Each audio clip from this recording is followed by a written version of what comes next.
ሰላም ጤና ይስጥልን የተከበራችሁ ወዳጆቻችን ከሀገር ውስጥና ከሀገር ውጭ የተመራረጡ ዜናዎችን ይዤላችሁ ቀርቤያለሁ። ለዚህ ቻናል አዲስ የሆናችሁ ሰብስክራይብ እና ላይክ እያደረጋችሁ እንድታበረታቱኝ በአክብሮት እየጠየቅኳችሁ ወደ ዜና አመራችኋለሁ። አብራችሁን ቆዩ።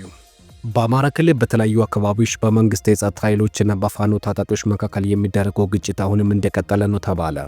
የፋኖ ታጣቂዎች የተለያዩ ከተሞችን መቆጣጠራቸውንና ባለስልጣናት ላይ ጥቃት መፈጸማቸውን ሲገለጽ፣ የመከላከያ ሰራዊት ከፍተኛ አመራሮች በበኩላቸው ጽንፈኛ ባለው ቡድን ላይ የተጠናከረ እርምጃ እየተወሰደ መሆኑንና ሰላምን የማስፈን ተልዕኳቸው ተጠናክሮ መቀጠሉን አስታውቀዋል። ከፋኖ ጋር ግንኙነት ያላቸው ምንጮች ባወጡት መግለጫ ታጣቂዎች በተለያዩ አካባቢዎች ወታደራዊ ስኬታቸውን ማስመዝገባቸውን አክለዋል። መስከረም 27 2018 ዓ.ም በምዕራብ ጎጃም ዞን በምትገኘው ጅጋ ከተማን ሙሉ በሙሉ መቆጣጠራቸውን አስታውቀዋል። የከተማ ነዋሪዎች የመንግስት ኃይሎች ከከተማ ከወጡ በኋላ የፋኖ ታጣቂዎች ብቻ እንደሚንቀሳቀሱ ተናግረዋል። ታጣቂዎችም በደብረ ማርቆስ ከተማ የአንድ ባለስልጣን የጸጥታ አጃቢ ላይ እርምጃ መውሰዳቸውንና በአማኑኤል ከተማ የአንድ አመራር ላይ ጥቃት መፈጸማቸውን፣ 2 የጦር መሳሪያዎችን መማረካቸውን አስታውቋል። ከዚህ በተጨማሪ የፋኖ ቡድን እንደ ዘልዛለማ ባሉ የባህር ዳርቻ አካባቢዎች ከማህበረሰብ ጋር ውይይት በማድረግ ድጋፍ ለመሰብሰብ እየተንቀሳቀሱ መሆናቸውን የተገለጸው። በሌላ በኩል የጽንፈኛ ቡድን እንቅስቃሴ በማክሸፍና የህግ የበላይነትን የማስከበር ስራቸውን አጠንክረው መቀጠላቸውን ተናግረዋል። የምስራቅ እዝ ዋና አዛዥ የሆኑት ሌተና ጀነራል መሐመድ ተሰማ በበኩላቸው በአማራ ክልል የሚንቀሳቀሰው ይህ ቡድን የኢትዮጵያ ጠላቶች ተልዕኮ ተቀብሎ ሀገርንና ህዝብን እየወጋ ነው ሲሉ ወንጅለዋል። ሰራዊቱም በክልሉ ደቡብ ጎንደርና ጎጃም ዞኖች ላይ በመንቀሳቀስ በቡድኑ ላይ የተጠናከረው እርምጃ እየወሰዱ መሆኑን፣ ዘላቂ ሰላምን ለማረጋጋት ወታደራዊ እርምጃ እንደሚቀጥል አስታውቋል። ሁለቱ ወገኖች የራሳቸው ወታደራዊ ስኬታቸውን ይፋ እያደረጉ ሲሆኑ፣ ከነዚህ በተቃራኒ መረጃዎች እንደሚያሳዩት ከሆነ በአማራ ክልል ያለው የጸጥታ ሁኔታ አሁን ውጥረት እየሰፈነበት ግጭት እንደቀጠለ ነው የተባለው።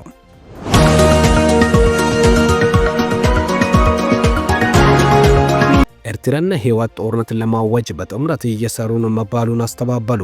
ኤርትራና ህወሓት ጦርነትን ለማወጅ በጥምረት እየሰሩ ነው የሚባለውን ክስ ነው ያስተባበሉት። የኢትዮጵያ የውጭ ጉዳይ ሚኒስቴር ለመንግስታት ድርጅት በጻፈው ደብዳቤ የኤርትራ መንግስትና ህዝባዊ ወያነ ሓርነት ትግራይ ህወሓት ጸምዲ በሚል ጥምረት ኢትዮጵያ ላይ ጦርነት ለመክፈት እየሰሩ ነው ብሎ መከሰሳቸውን ተከትለው በህወሓትና በትግራይ ህዝብ ላይ የተሳሳተ የፖለቲካ ዓላማ ያዘለ ክስ የኢትዮጵያ የውጭ ጉዳይ ሚኒስቴር ሰንዝሮብናል ብለዋል። እንደነዚህ ያሉት የሐሰት ወንጀል የፌደራል መንግስት የፕሪቶሪያ ስምምነትን በተደጋጋሚ እየጣሰ መሆኑን ትኩረት እንዲነፈጉ የሚደረግ ማዘናገያ ነው ሲሉ ህወሓት በደብዳቤው ላይ ገልጸዋል። የኤርትራ የማስታወቂያ ሚኒስትር የማነ ገብረ መስቀል ዛሬ በኤክስ ገጻቸው ላይ ባሰፈሩት መልእክት ኢትዮጵያ ለተባበሩት መንግስታት የላከችው ደብዳቤ ድፍረት የተሞላበትና እጅግ አሳሳች ነው ሲሉ ተናግረዋል።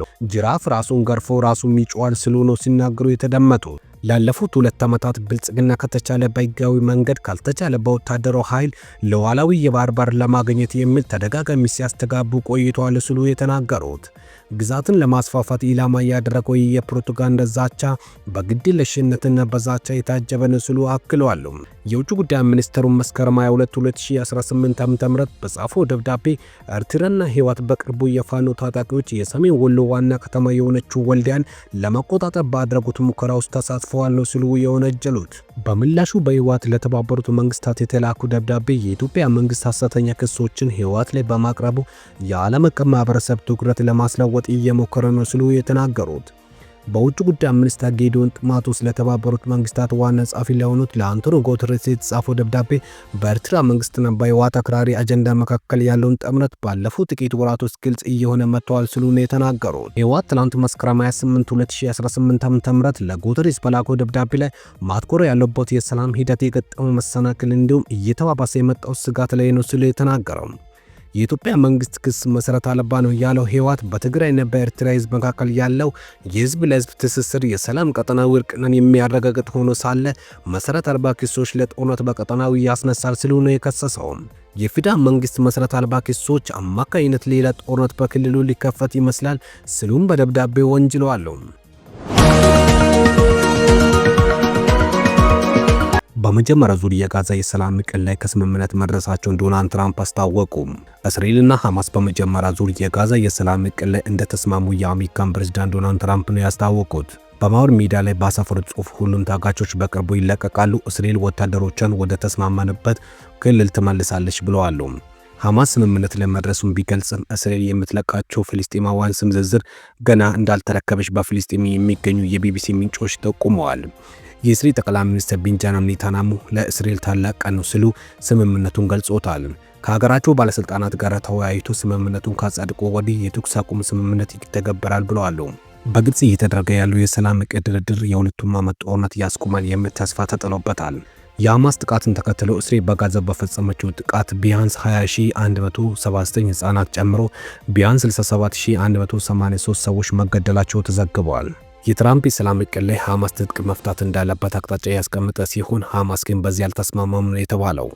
የወደመችውን ጋዛ መልሶ ከመገንባት እንዲሁም በቀጣይ ጋዛን ማን ያስተዳድራታል በሚል ዙሪያ የሰላም ዕቅድ የያዛቸው ነጥቦች ላይ ከስምምነት ስለመደረሱ ግልጽ አይደለም።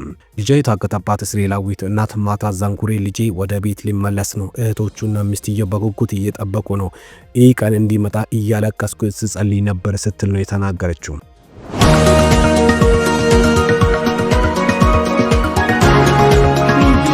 የኖቤል የሰላም ሽልማት ውሳኔ ትራምፕ የተመኙትን ያገኙ ይሆን እየተጠበቀ ይገኛል። እንደ አውሮፓውያን አቆጣጠር በ1901 ጀምሮ በየዓመቱ በምስጢር ይሰበሰባሉ። ሲወያዩ ማንም አያውቅም። ጋዜጠኞች የመጨረሻ ስብሰባቸውን እንኳን እንዲያዩ አይፈቀደላቸውም። ይህ ባህል እስካሁን ድረስ እንደቀጠለ ነው ተብለዋል። የኖርዌይ የኖቤል ኮሚቴ አባላት የዓለማችን እጅጉ የተከበረ ሽልማት ጠባቂዎች የኖቤል የሰላም ሽልማት ለማን እንደሚሰጥ ዓርብ ዕለት ይፋ ያደርጋሉ ተብለዋል። ቢቢሲ ከኖርዌይ ብሔራዊ ፖድካስት ጋር በመሆን የኮሚቴ አባላት ምርጫዎች ላይ ለማደግ በተሰበሰቡበት ወቅት የመመልከት ዕድል አግኝቻለሁ ብለዋል። በሽልማቱ 125 ዓመታት ታሪክ ውስጥ የመገናኛ ብዙሃን ሂደት ከመጋረጃ ጀርባ እንዲመለከቱ ሲፈቀድላቸው ይህ የመጀመሪያ ነው ተብለዋል። 5 አባላትና ጸሐፊ ከመጀመሪያ የኖቤል ሽልማት ጀምሮ የሚገናኙት በማብራት በተንቆጠቆጠና በጥንታዊ የቤት ቁሶች በተደራጀ የኡሶል የኖቤል ተቋም የኮሚቴ ክፍል ውስጥ ነው ተብለዋል። የክፍሉ ግድግዳ እያንዳንዱ የሰላም የኖቤል ተሸላሚ ምስል ተሰቅሎበታል ነው የተባለው። በመጨረሻ ደግሞ የዚህ ዓመት አሸናፊ ፎቶግራፍ የሚሰቀልበት ቦታው እንኳን ተዘጋጅቷል ነው የተባለው። የዳይናማይቷ ፈጣሪና የሽልማት ጠባቂ የሆነው ኤልፋርድ ናቢል ምስሉ የተሰቀለበት ስር ኮሚቴ አሸናፊ ከመግለጽ 4 ቀን ቀደም ብሎ ሰኞ ጠዋት ተሰብስበዋል ነው የተባለው። ቡናና ጣፋጭ ነገሮችን ከመቅመሳቸው በኋላ ለወራት በምርጫ ሂደት ውስጥ ያሳለፉት የሰላም የኖቤል ተሸላሚ እጩ ለመለየት ውይይት ይጀምራሉ የተባለው። የኖርዌይ የኖቤል ኮሚቴ ሊቀመንበር የሆኑት ጆርጅ ዋስተን እንወያያለን፣ እንከራከራለን፣ ከፍተኛ ሙግት አለን ግን ደግሞ እንደ ሰለጠነ ማህበረሰብ በየዓመቱ የጋራ መግባባት ላይ የተመሰረተ ውሳኔ ለማድረስ እንሞክራለን ብለዋል።